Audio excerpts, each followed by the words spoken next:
Suddenly, the Wall Street Journal tells us that the North American Union is here, and that getting rid of the dollar for a common currency with Canada and Mexico is good.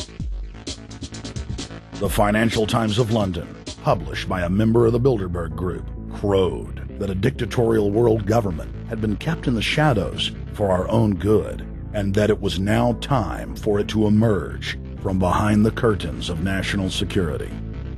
White House Chief of Staff Rahm Emanuel stated on record that they can't let this crisis go to waste. You never want a serious crisis to go to waste. And what I mean by that, it's an opportunity to do things that you think you could not do before. And Henry Kissinger, who gave Barack Obama his first job out of college, told national television that the economic collapse was a great opportunity to bring in the New World Order. He went on to say that Barack Obama was the perfect person to sell it to the world. But he can give a new impetus to American foreign policy, partly because the reception of him is so extraordinary around the world.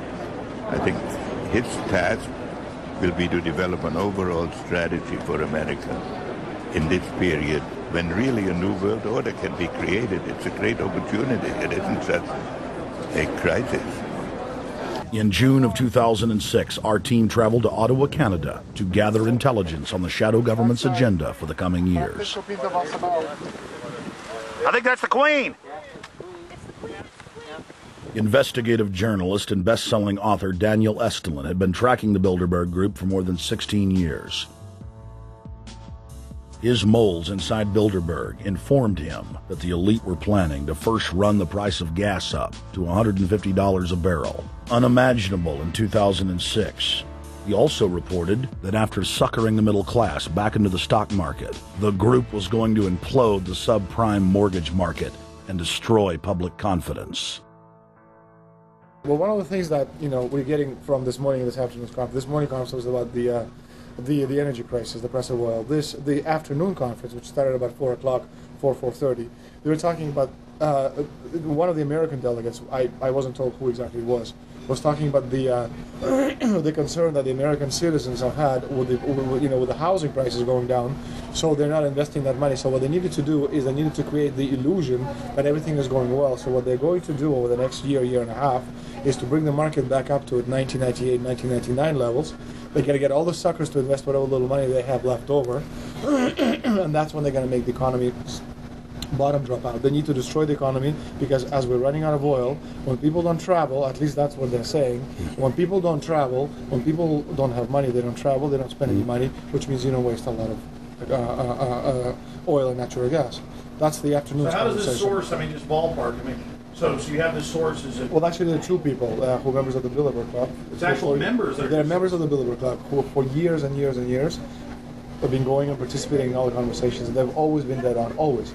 And last year they said the oil prices are going to go up to 150.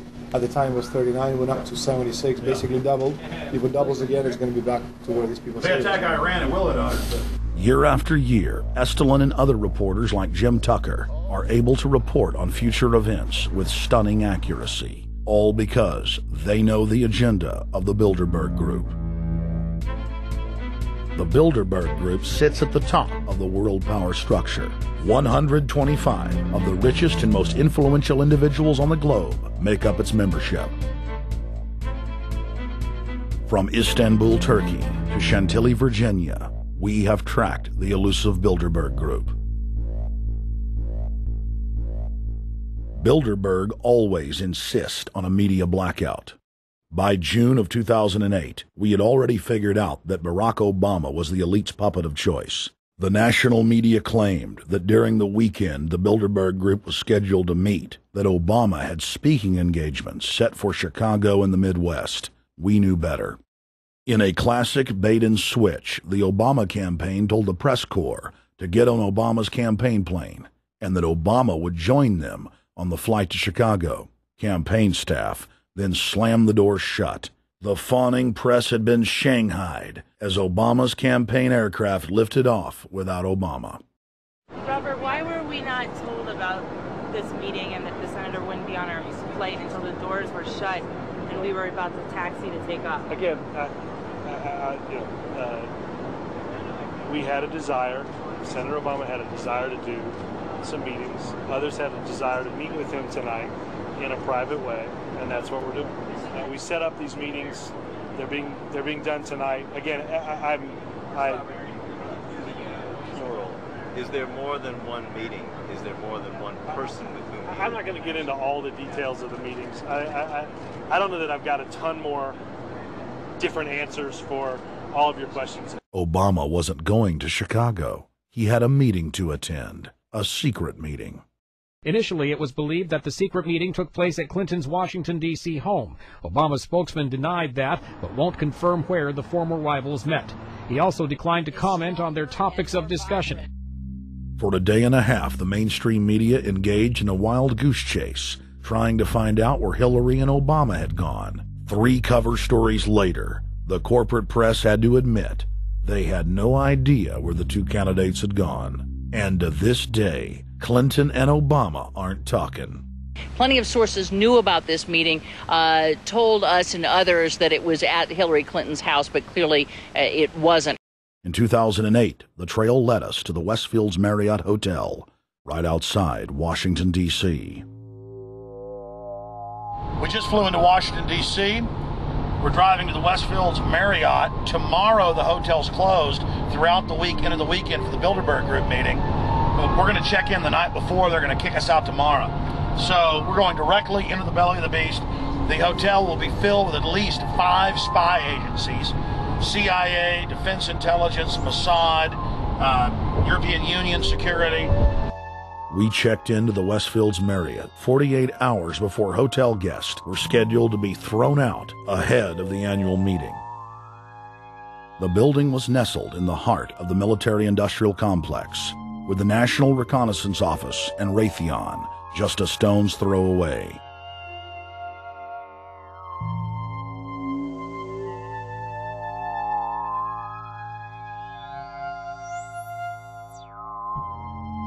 The plan tonight is to try to not get arrested, dodge the security, get in there, get some footage of the elite arriving in the morning, because some arrive before they officially lock it down, and then getting out of the building.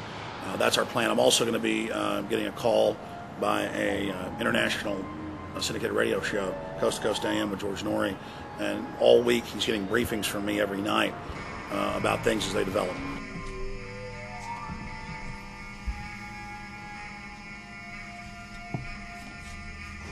George, we're sitting here in the room. As the phone rings with your producer, Tom Danheiser, to put me on, the fire alarm goes off. So everybody is exiting the building. I know this is a setup. They timed it exactly when this happened. Open the door. I want them to hear the fire alarm. Open the door. I want people to hear this live to the 16 million people listening.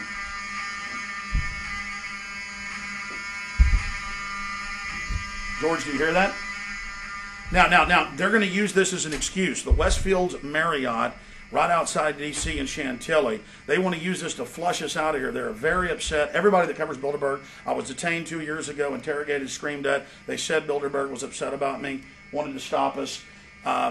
This is guaranteed. Everywhere we go, we're followed. We have another hotel across town as a base of operations. They were there questioning us, getting in our faces.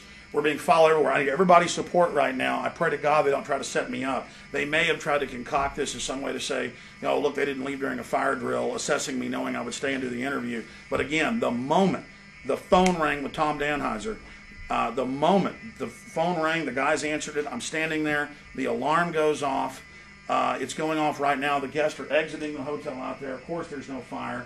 This is just absolutely insane. I noticed, too, that there was over 100 security people here today, but tonight we got back and it was a total ghost town, and this is what's insane.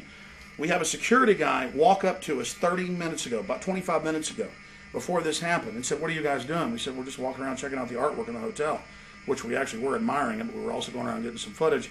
And they said, "Well, no cameras allowed." We said, "Fine."